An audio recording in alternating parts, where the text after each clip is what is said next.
Kembali lagi dengan saya Josandi di Master Josandi TV My Story My Magic. Salam sejahtera untuk Anda semua di mana saja Anda berada. Semoga semua dalam keadaan sehat walafiat, tidak kekurangan suatu apapun juga, sentosa, berbahagia juga, dan tidak lupa saya selalu mengingatkan, milikilah hati yang gembira. Karena hati yang gembira adalah obat, jadi tidak ada alasan untuk tidak bergembira. Oke teman-teman, kita seringkali diperhadapkan kepada hal-hal yang di luar dugaan. Misalnya, kita mendapat soal, ya pertanyaan bukan dari orang yang memang selayaknya memberikan kita pertanyaan, misalnya dari guru atau dari orang yang mau ngetes kita ya secara resmi. Tapi kadang-kadang ada yang memberikan kita pertanyaan dari orang yang tidak terduga, itu misalnya dari anak, dari keponakan, atau dari anaknya teman atau keponakannya teman. Kita lagi main rumah teman, tahu-tahu keponakannya, "Om, bisa nggak ngerjain ini supaya cara mudahnya gimana?" Misalnya apa? Contohnya, misalnya mengerjakan penjumlahan 4 tambah 2.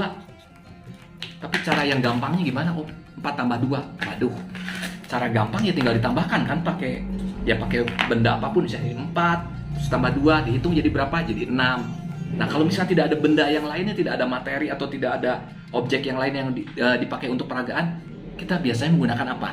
Nah, makanya di matematika ada jari matika. Jari matika ini sangat berfungsi ketika kita tidak menemukan objek atau benda lain untuk diperagakan. Tapi tahu dong, 4 tambah 2 gampang kan? Misalnya si yang bertanyanya, ajarin dong. Nah, ajarin gampang. 4 ditambah, jangan pakai cincin. 4 tambah 2. 2-nya mana ini? Tinggal dihitung kan? 1, 2, 3, 4, 5, 6. 6 hasilnya. Oh iya, 6. Itu kan gampang. Misalnya pertanyaannya ini deh. 6 tambah 3.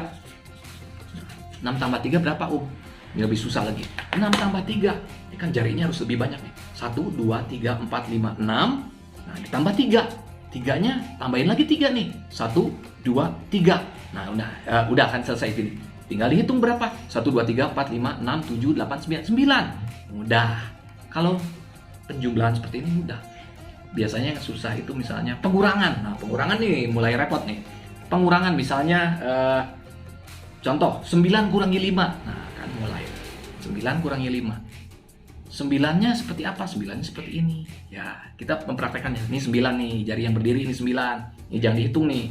Tahu kan caranya? Tapi nanti kita akan masuk ke fase yang sangat sulit. Yang lebih susah maksudnya. Ini 9, 1, 2, 3, pembuktian yang 4, 5, 6, 7, 8, 9. Dikurangi berapa? Dikurangi 5. Ya tinggal diambil, dikurangi itu diambil biasa. Kita ngajarkan seperti itu kan? Diambil 5.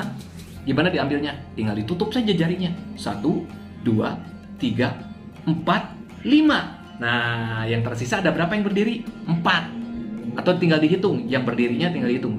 1 misalnya dia belum tahu menjumlahkan, tahunya cuma menghitung doang. 1, 2, 3, 4. Jadi 9 kurangi 5 adalah 4. Gampang. Kecil. Nah, sekarang yang lebih susah. Gimana kalau soalnya perkalian pakai jari? Saya sudah mengajarkan ya, maksudnya sudah memberikan konten di beberapa waktu yang lalu, perkalian dengan jari. Sudah cukup lama sih, beberapa bulan yang lalu. Teman-teman yang penasaran bisa lihat.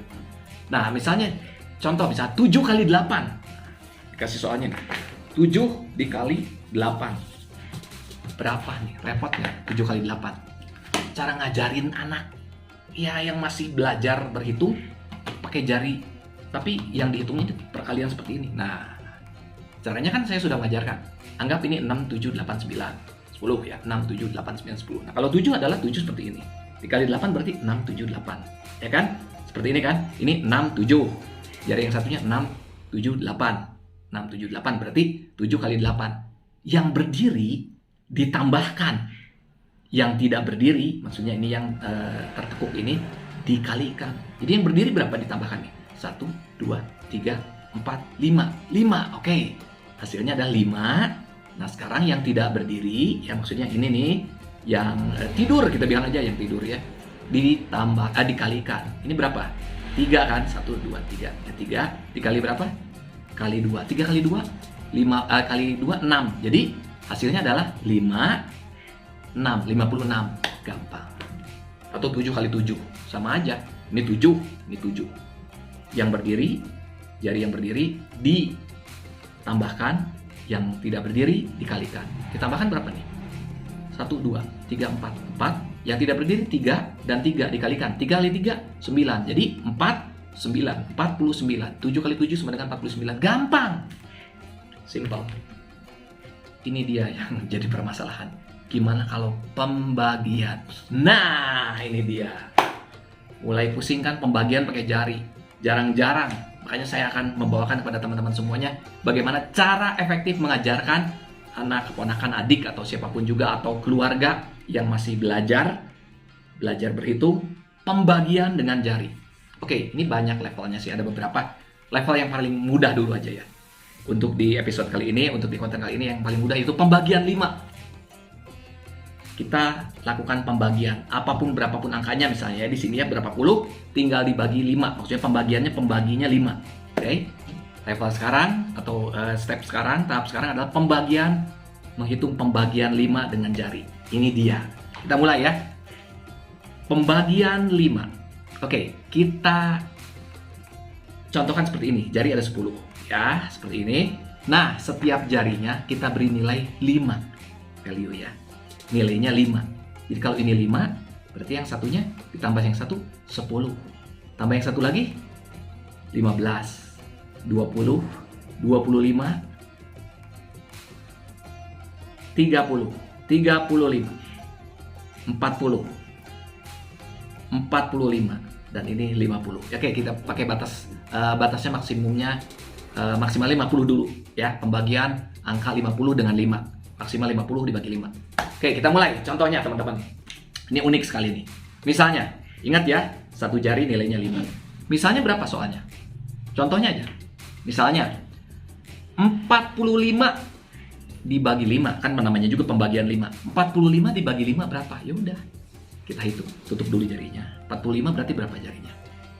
Nilainya 1 berapa? 5. 10. Kalau 2 berarti, kalau 1 5, kalau 2 10. Tinggal tambah 2 aja langsung. 20. Oke? Nah, 2 pasang nih. 30. Ya kan? 5, 10, 15, 20, 25, 30. Tadi berapa? 45. Oke. Masih kurang lagi. Masih kurang ya. Ini 30, 35, 40, 45. Ya kan? 45 kan? Pertanyaannya. Ini pembagian 5. Jadi 45 dibagi 5 adalah tinggal dihitung. Ini berapa ini? 1, 2, 3, 4, 5, 6, 7, 8, 9. Jadi jawabannya adalah 9. Gampang kan? Sangat mudah. Tar, pasti bingung nih. Oke, kita ganti saja. Misalnya 25 bagi 5 gimana? Kan pembagian 5. 25 gimana? 25 sama. Tutup dulu semuanya. Keluarkan. Kalau 25 berarti satu jari berapa nilainya? 5, 10, 15, 20, 25. Ini berapa nilainya? Jumlahnya, bukan nilainya. Kalau nilainya tadi kan dianggap 5, satu jari 5 berarti ini 25. Kalau dihitung per jarinya ada berapa jari ini?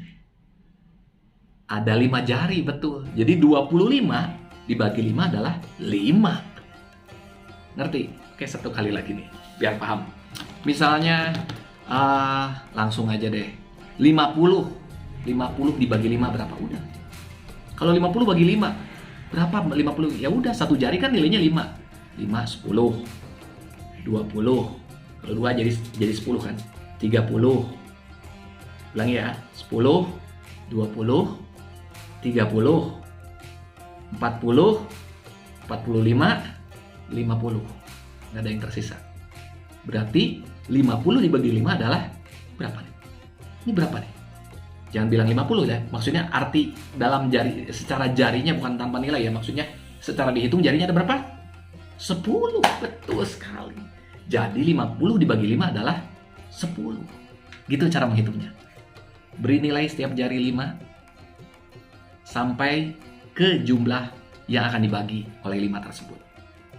Paham ya? 40, oke lah. Sekali lagi nih. 40 bagi 5 berapa? Ya sudah. 5, satu jari kan 5. 10, 15, 20, 40 ya. Kita patokannya, kita yang akan dibagi 40. Ini baru 20, 25, 30, 35, 40. Nah, ini berapa nih? Ini berapa nih? Kalau dihitung berapa jarinya? Kalau dihitung jarinya berapa nih? 1, 2, 3, 4, 5, 6, 7, 8. Gampang kan? Jadi 40 dibagi 5 adalah 8. Beres, selesai sudah. Sudah. Cukup mudah, silahkan dilanjutkan, dipraktekkan oleh teman-teman semua. Dan teman-teman bisa mempraktekannya ke anak-anak, ke adik-adik, ke keponakan, ke siapapun juga. Jadi ini berguna ke keluarga juga. Ini metode yang unik. Biasanya jari matika itu tambah kurang kali. Kali ini pembagian. Sangat jarang sih memang. Maksudnya tidak begitu umum. Makanya teman-teman harus bisa. Oke, begitu saja. Nanti ada level berikutnya, ada step berikutnya, itu pembagian dengan yang lainnya. Kan pembagian itu tidak selalu 5. Baik teman-teman, semoga paham ya. Like kalau suka, dislike kalau tidak suka. Apapun itu, berikan saran, kritikan, dan masukan di kolom komentar. Tujuannya supaya saya atau channel ini berkembang menjadi lebih baik lagi. Dan semuanya untuk kebaikan kita bersama juga. Oke. Ya teman-teman semuanya, jangan pernah menyerah apapun yang terjadi. Karena akan selalu ada jalan keluar untuk siapapun yang selalu mau berusaha dan tidak kenal kata menyerah. Terima kasih. Kiranya Tuhan memberkati kita semuanya. Lakukan setekun mungkin segala usaha kita. Hal-hal yang positif tentunya, dan pasti kita akan berhasil karena keberhasilan lahir dari ketekunan, bukan lahir dari keturunan. Saya Josandi, God bless you. Bye. Selamat berlatih, tetap semangat.